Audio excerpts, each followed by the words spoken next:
እንደው በሞት አድርሱልኝ። ይሄን ለማንም ታደርሱት ሰውን በቃ ሰይጣን ኃጢአት እያሰራው ነው ለሚል ሰው ነው። ወደን ለምደን ማን የሰራ ነው? ራሳችን። የእጄን ጎትቶ እስቲ ሰይጣን መቼ ነው እየጎተተ የወሰደኝ? ኧረ እኔ አልወሰደኝ። አመቼ ነው ሰይጣን አጉርሶት ጾም ያልገድፈው ሰው አለ? በሞት እስቲ ያፈርሰውን ዓርብ ቀን ጧት ብላ ብሎ ያጎረሰው ሰው አለ? ሰይጣንና ነጋዴ አንድ ናቸው አላልኩም? ጥሩ አድርጋችሁ ነው መስማት። ሰይጣን ነጋዴ ልጃገረዱ ነው አንድ ናቸው። ሴት ልጃገረድ ማለት ነው። አሁን ስሙ አካሄድ ነው የመሰልኩኝ። እሺ ምንም ስሙ በደንብ አድርጋችሁ ክፉና በጎ ሊሆን ይችላል። እንግዲህ አሁን ነጋዴ ምንድን ነው የሚያደርገው? ማስተዋወቅ ነው። ምንድን ነው ያስተዋውቀው? እንትና ዳቦ ቤት ይሄን ዳቦ ከበሉ በኋላ ወር ሌላ ላይ አምሮትም ይላል ማስታወቂያው በቴሌቪዥን ማለት ነው። ወር ሌላ ላይ አይቀምሱም ይላል። ዳቦአችን ከመታወቁ የተነሳ አሜሪካ መላክ ጀምረናል ይላል።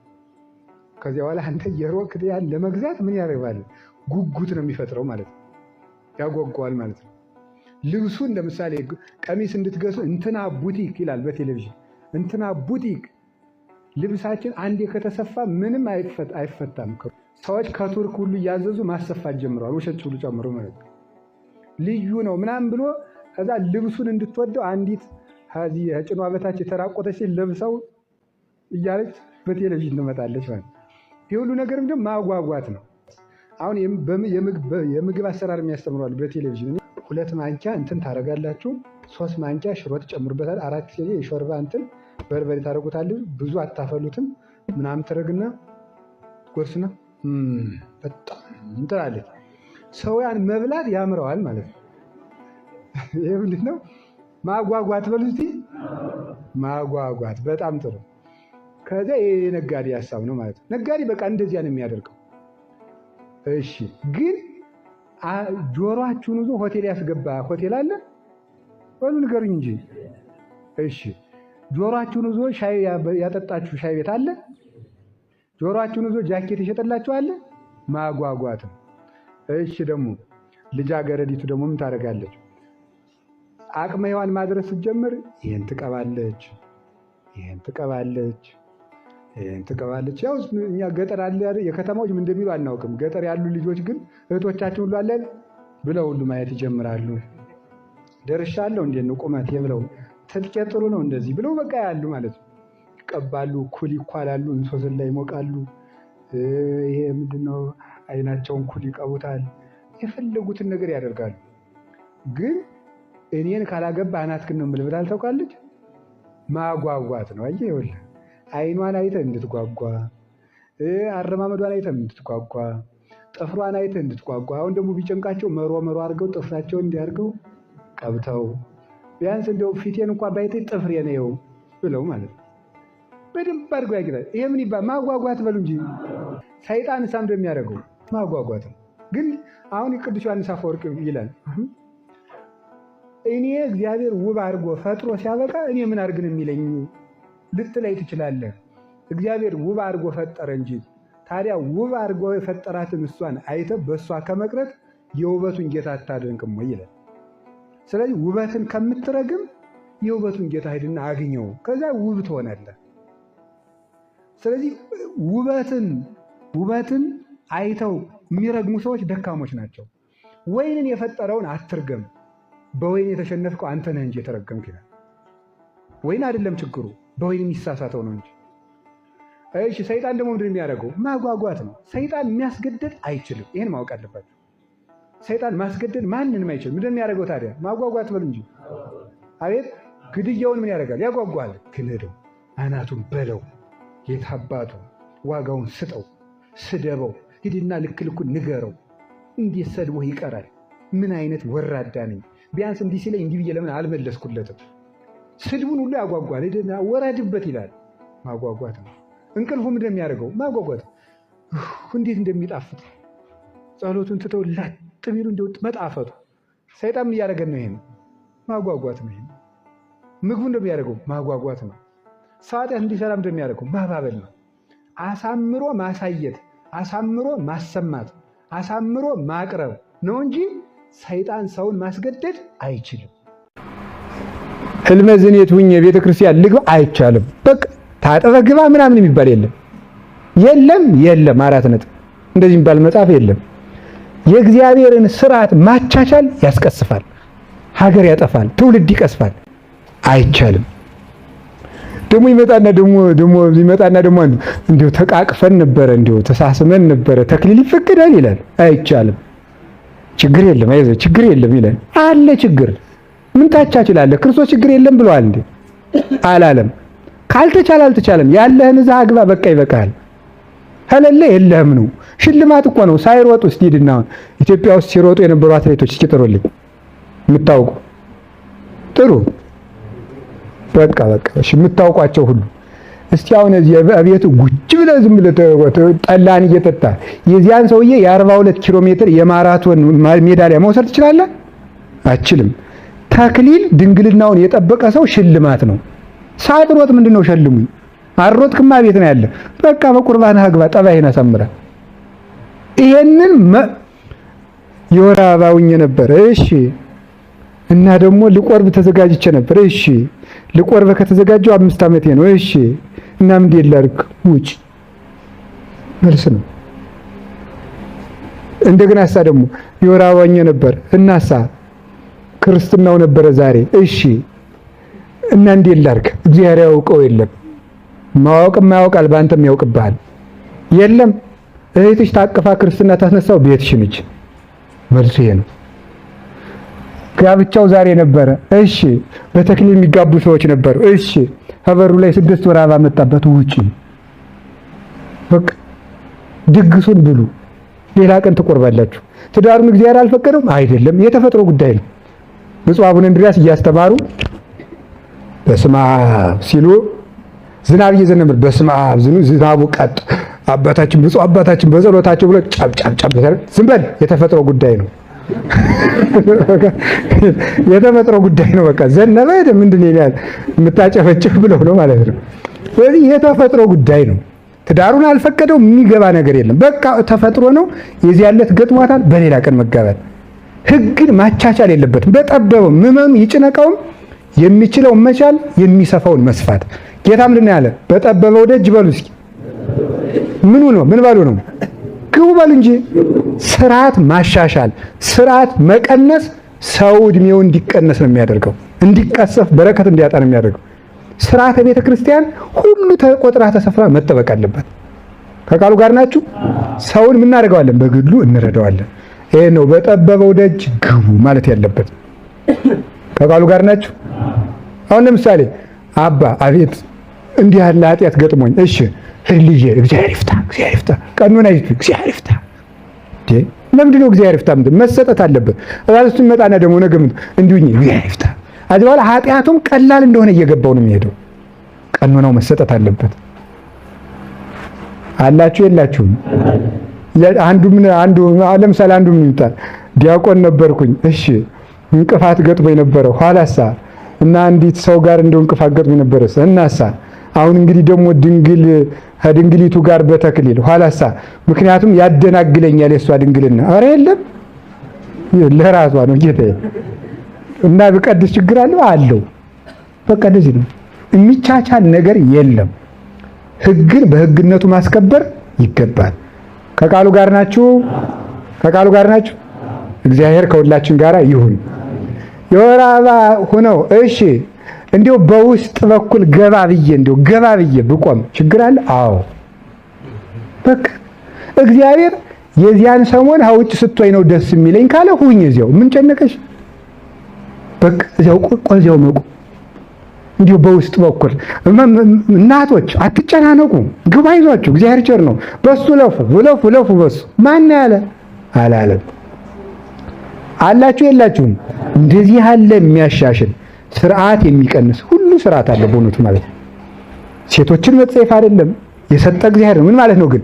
የአምላክ ደም በሚፈስባት ቤተክርስቲያን የፍጡር ጓዝ አይገባም። በቃ ይኸው ከነ ደግሞ ህግ ነው። እዚያው አጥር ከሆነ አጥር ነው፣ መስመር ከሆነ መስመር ነው። እንኳን የእግዚአብሔር ቤት የትራፊክ መንገድም መስመር አለው። ሀለፍክ ይገጫል። እዚህም የሚገጩ መላእክት አሉ፣ ቤተክርስቲያን ውስጥ የሚገጩ አሉ። ስለዚህ ስርዓት ቤተክርስቲያንን መጠበቅ። ጸሎት ስጸልይ ሐሳቤ ይበታተናል ይላል ብዙ ሰው ጥያቄ ይጠይቃል። የሁሉም ሰው ነው። መልሱ ምንድን ነው? በእግዚአብሔር ፊት እንደቆምክ አስብ። እስኪ በሉ። አሁን በፖሊስ ፊት ብትቆሙ የምታስቡት ስለምኑ ነው? ስለ ፖሊስ ነው። እናትህ ትዝ አትልህም። ትናንት የበላው ቁርስ ትዝ አይልህም። ወደፊት ምሳ ምን እንደምትበላ ትዝ አይልህም። የምታስበው ፖሊሱን ብቻ ነው። ፖሊሱ እንዲህ ሲል ምን ሊያወጣ ነው፣ እንዲህ ሲል ተጨማሪ ሊጠራ ነው እያል ያን ነው የምናስበው። ጸሎት ላይ ስንሆን ልባችን የሚባክነው ለምንድን ነው? እግዚአብሔር ፊት እንዳለ ስለማናስበው። እግዚአብሔር ፊት ለፊቱ ነው። ጸሎቱም ራሱ እኮ የሚሰለችን ለዚያ ነው። ታውቃላችሁ? የሚሰለችን ህግ ይሆንብናል ጸሎቱ። ብድግ ብሎ እንግዲህ ደግሞ ዳዊት አልደገምኩም ብለን ስናስበው ረጅም ተራራው ነው ቁጭ ይላል። በቃ ማይዘ ራስ ዳሸን ይሆናል። በቃ ችግር እንላለን። ለምንድን ነው እንደዚያ የምናደርገው ስትሉኝ፣ እግዚአብሔርን ያህል ንጉሥ ሊያወጋን ቀጠሮ እንዳያዘልን ስለምንረሳ ነው። እግዚአብሔርን ያህል ንጉሥ እስቲ እግዚአብሔር ያሳያችሁ፣ ክርስቶስ ያመልክታችሁ። አሁን አንድ ትልቅ የተከበረ ሰው ቀጠሮ ቢይዝላችሁ 5 ደቂቃ እንኳን ብታረፍዱ አይጸጽታችሁም? ያ የተከበረ ሰው አውርቶን ሲጨርስ የሚሰማን ደስታስ ምንድን ነው? ስንጸልይ እግዚአብሔር ነው እኮ የምናነጋግረው። ደግሞ ቆዩ አንባልም።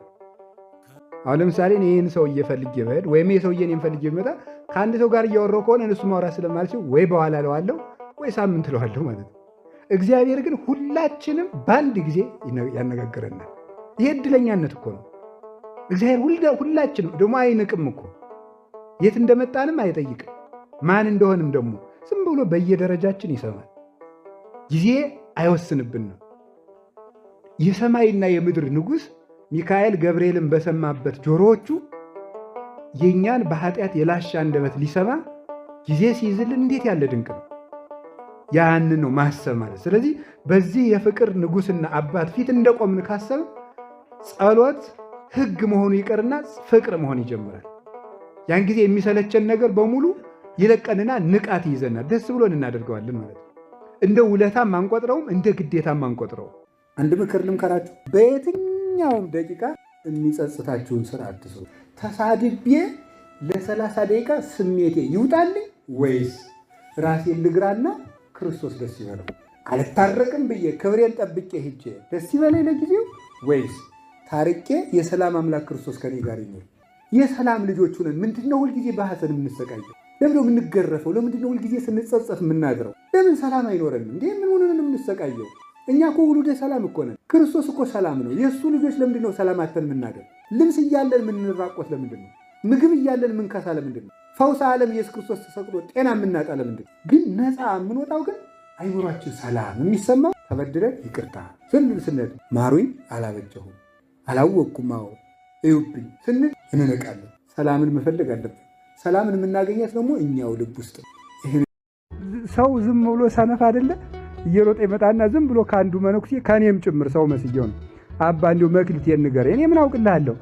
መክሊት የሚባለው 5 መጽሐፍ ነው ጌታዬ። ይሄንን ስትሰራ መክሊትህን ታውቃለህ። 5ቱን ከሰራ እንጂ የጠንቋይ ነኝ እንዴ? እኔ ማውቅ ሲጀምር ጠንቋይስ ያውቃል እንዴ? የውሸት ያውቃል። በርግጥ በነገራችሁ ለአጋንንት ያውቃሉ። አጋንንት የተደረገን ነገር ያውቃሉ። የተደረገን ነገር ያልተነገረን ነገር ማወቅ አይችሉም። የተደረገን ለምሳሌ አሁን እኛ እዚህ ተቀምጠናል። አሜሪካ ማወቅ ትችላለች? አትችልም። እኛ እዚህ እንደተሰበሰበ በደንብ በሳተላይት አይደል እንዴ ታውቃለች። እንግዲህ ሰዎች በሳተላይት ማወቅ ከቻሉ የአጋንንትን ፍጥነት ልንገራችሁ። ሳተላይት በጣም ፈጣን ነው እንግዲህ አይደለም? ፈጣን አይደለም? ፈጣን አይደለም ወይ? በጣም ግሩም። ሳተላይት በጣም ፈጣን ከሆነ አሁን እዚህ ተቀምጦ እኔ አሁን እዚህ ቁጭ ብዬ ኢንተርኔት ቢኖር ኖሮ አሜሪካ መሰማት እችላለሁ? አልችልም። አሁን በኢንተርኔት እንደዚህ ተደርጓል ማለት ነው። ጥሩ። ሰይጣን ደግሞ ከኢንተርኔት በጣም ብዙ ጊዜ እንደሚፈጥን ላንገራችሁ። ሰይጣን አንዱ ጋኔን እኮ ነው። አንዱ ጋኔን እኔ አይኔን ጭፍን አንድ ቶሎ አይናችሁን ጭፍን ግልጥ አድርጉት በቅጽበት ቶሎ በቃ ቶሎ ማለት አሁን እንደሱ እስከምታደርጉ ድረስ ከ7ቱ ሰማያት ተነስቶ ከዚህ ምድር በታች ውሃ አለ፣ ከውሃው ቀጥሎ እሳት አለ፣ ከእሳቱ ቀጥሎ ነፋስ አለ፣ ከነፋስ ቀጥሎ በረባሮስ የሚባል ጨለማል። ከዚያ ደርሶ መልሶ 7ቱ ሰማያት የሚደርስበት ፍጥነት አለው። ገባችሁ? በጣም ከብርሃን ፍጥነት እንግዲህ የእናንተ ሰዎችና አልበርት አንስታይን እንደተናገሩት በጣም ፈጣኑ አንዱ ብርሃን ነው። ከብርሃን ፍጥነት በጣም ብዙ ጊዜ የሚፈጥነው ማን ነው? ጋኔን ነው። ስለዚህ ምን ያደርጋል? በዓለም ላይ የተደረጉ ነገሮችን ተዘዋውሮ አሁን እኔ እዚህ ቁጭ እንዳልኩ እንደስከምል ድረስ አሜሪካ ደርሶ ይመጣል ማለት ነው። ማን? ሰይጣን። ስለዚህ አሜሪካ የተደረጉ ነገሮችን ሁሉ ሊነግረኝ ይችላል ማለት ነው። አሁን ስለዚህ ጠንቋዮች ማንም ሳያውቅህ የተወለድክበት አገር ሳይፋጥራ ይባላል ይላል። ምን ችግር አለ? እኔ ስወለድ ሰይጣን እየዞረ ስለነበር ያውቀዋል ማለት ነው። ስለዚህ ሰይጣን የተደረገን ነገር ምን ይላል ብያቸዋለሁ?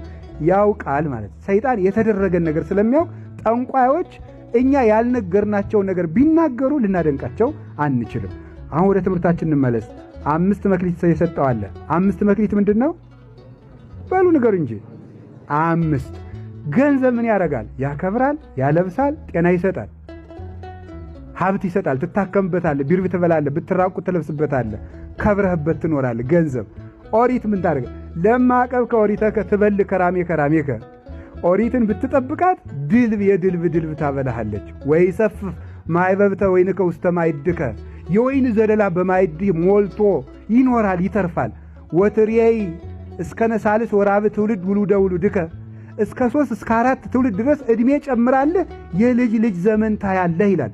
ስለዚህ ኦሪት ገንዘብ መክሊት ገንዘብ ከሆነ መጽሐፍ ቅዱስ ገንዘብ ነው። ሀብት ይሰጣችኋል፣ ጤና ይሰጣችኋል፣ አይምሮ ይሰጣችኋል። እናንተ ግን ገንዘብ ሲባል ሄደ በኤቲኤም የምታወጣው የተቆጠረ 10 ብር ነው የሚመስላችሁ። ይሄ ገንዘብ ነው።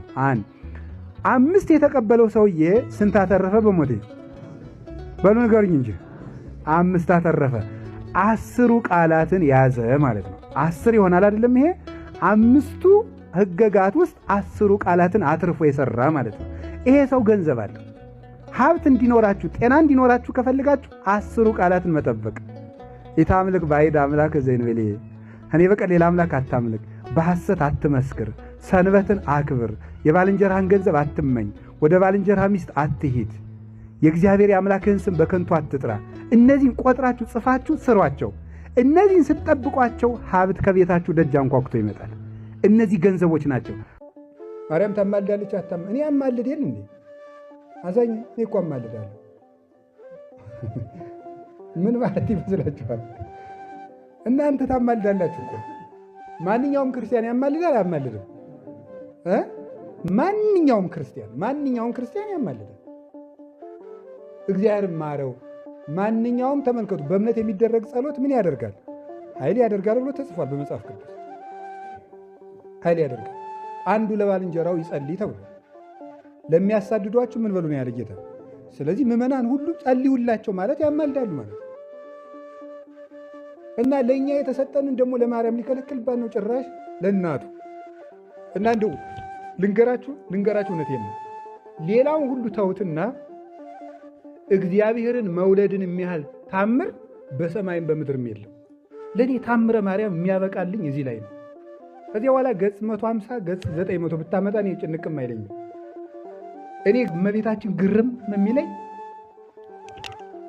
ያለ ዘር መጽነስ አንድ፣ እንደገና ደግሞ የድንግልና አናቅጾቿ ሳይሻሩ ደግሞ አምላክ ገብቷ በእሷ ማኅፀን አደረ 2፣ ከዛ ደግሞ የጸነሰችው ደግሞ አምላክ ነው 3፣ ከዛ ደግሞ ስትወልድ ደግሞ ድንግልናው አልተለወጠም 4፣ ከወለደች በኋላ ደግሞ ድንግልናው እንደታተመ ይኖራል 5። እንደዚህ በላይ ምን ታምር ያስፈልገኛል? ይህን መቁረጥ መቀጠል፣ ሰይጣን ማውጣት፣ እንደዚህ ያለው በማርያም ስም ይሄ የቀላል። እኔ የማርያምን ስም እግዚአብሔርን ሲሸከም ነው የማውቀው። ሌላው ሸክም ቀላል ነው። ታምረ ማርያም ይሏችኋል። ይሄ ነው እግዚአብሔርን መውለደው። ከቃሉ ጋር ናችሁ። ሰላምታዋ ጽንስ የሚቀሰቅስ እናት እኮ ማርያም እኮ ናት።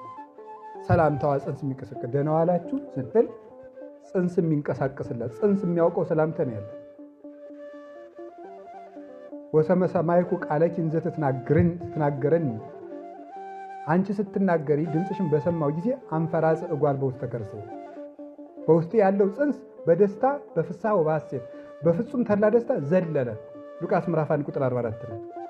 አንቺ ሰላምታ ስትሰጪኝ በውስጥ ያለው በማህፀን ያለው ጽንስ ዘለለ። ብፅዕት አንቲ እንተ ተአምኒ ከመ ይከውን ቃለ እግዚአብሔር ዘነገሩኪ ከእግዚአብሔር የተነገረሽ ቃል እንደሚሆን የምታምኝ አንቺ ብፅዕት ነሽ። ይኸው ታምር ሰላምታዋ ታምር ነው። እመቤታችን ሰላምታዋ ታምር፣ እድገቷ ታምር፣ መወለዷ ታምር፣ መውለዷ ታምር፣ ኑሮዋ ታምር፣ ሁሉ ነገሯ ታምር፣ ስደቷ ታምር ነው። እንዲሁ ግርማ አገር የማታውቅ ልጅ አዝላ የማታውቀውን አገር በሰራዊት እየተፈለገች በምን አመለጠች? ታምር እኮ ነው። ታምር የ15 ዓመት ልጅ መቅደስ ውስጥ ያደገች እንኳን ከሀገር ወደ ሀገር ጎረቤት አይታ የማታውቅ ብላቴና በአንድ ሀገር ንጉሥ እየተፈለገች በምኗ ነው ያመለጠችው? ሰረገላ የላት፣ ፈረስ የላት፣ አያይዛ የምትሄድ ድሃ። ይሄ ታምር አይደለም? ታምር ነው። መጽሐፍ ቅዱስ ላይ ያለ አለ። ይሄ መጽሐፍ ከዚህ በላይ ታምራል እዛ ይሄ ታምር እንትን ወይ ጉድ! ይሄ ቀለል ያለ ነው። ይሄን አስካለ ማርያም ነው ወለተ ሥላሴ ለገብረ ሥላሴ ያደርጉታል። ይሄ እንደዚያ ስላችሁ ደግሞ እኔም ታምር አደርጋለሁ እና ሲበቁ ማለት ነው። ሲበቁ እነሱም ያደርጋሉ። በእምነቱ ሲበቁ፣ በንጽህና ሲበቁ እዛ ተመለሰች። በስደቱ ያደረጋቸው ታምራት ብዙ ናቸው። ጥያቄዋ ሁሉ ታምር ነው። ዝም ብሎ አንድ ቃል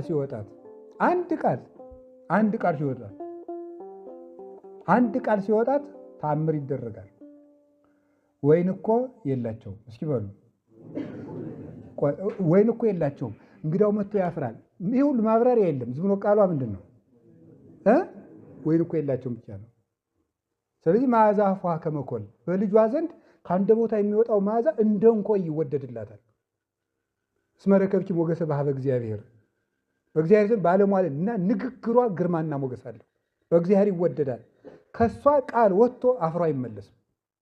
ከእመቤታችን ቃል ወጥቶ ባዶውን አይመለስም፣ እርቃኑን አይገባም። ይዞ ነው የሚመለሰው። የማይታመን ውሃ ወይን እንዲሁ እኮ መልክ የለው ጣዕም የለው፣ ውሃን ወይን አደረገችው። ይሄን ቅዱስ ቄርሎስ ውላጤ ግሩም ይለዋል። እስቲ ውላጤ ግሩም በሉ። ድንቅ ለውጥ፣ እስኪ ድንቅ ለውጥ በሉ። ምን አደረጋችሁ? እና እመቤታችን ያመጣችው ለውጥ የማያዳግም ለውጥ ነው ማለት ነው። ዓለም ሁሉ ታደሰ እሷ በወለደችው በልጇ። እና ድንቁ ታምር፣ ድንቁ ለውጥ ዓለም ከኃጢአት ወደ ጽድቅ፣ ዲያብሎስን ከመምሰል እግዚአብሔርን ወደ መምሰል መለወጡ ነው፣ ማደጉ ነው። እና የእመቤታችን ይሄ ታምር ነው። ለዓለም ሁሉ እናቱን መሰጠቷ ታምር ነው። ከመስቀል ስር በቅዱሳን ሐዋርያት ማህበር ምዕራገ ጸሎት ሁና አብራ ስትጸልይ መኖሯ ተአምር ነው።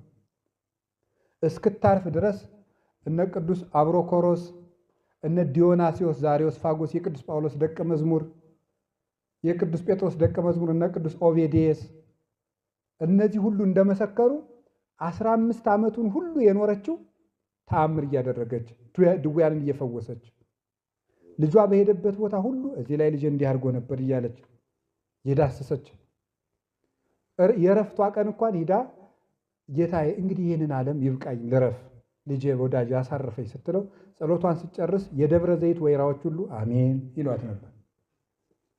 እንዲህ የሚታዘዙላት የእግዚአብሔር እናት ጸሎት አታቋርጡ። እሺ በሉ። በጣም ጥሩ። ንስሐ አባት ይኖራችሁ። ቤተ ክርስቲያን አትቅሩ። በሕገ እግዚአብሔር ተመሩ። ሥጋ ወደሙ ተቀበሉ። በቃ ይበቃችኋል። ከዚያ ውጭ ክርስቶስን ልትከተሉ እንጂ አባት ልትከተሉ አይደለም ክርስቲያን የሆናችሁ። የእኔም ተከታይ አይደላችሁም፣ የማንም አይደላችሁም። የማን ተከታዮች ናችሁ? የክርስቶስ ተከታዮች ናችሁ። ወንትለወ ለፍጹም መላክነ ነው። የእምነታችን ራስ አበጋዛችን ክርስቶስን እያየን እንሩጥ ነው ያለ ቅዱስ ጳውሎስ። እኔን እያየህ የምትሮጥ ከሆነ እኔ ስወድቅ አብረህ ትወድቃለህ። አባ ገሌን እያየህ የምትሮጥ ከሆነ እሳቸው ሲወድቁ ትወድቃለህ። ክርስቶስን እያየህ ከሮጥክ ግን ሀባሃሎ ርስ ህየ ያሃሎ አባል ራስ ካለበት ምን ይኖራል? ራስ ይኖራል። ራሳችን ክርስቶስ ካለበት እግሮቹ እኛ ተከትለን እንሄዳለን። ነው።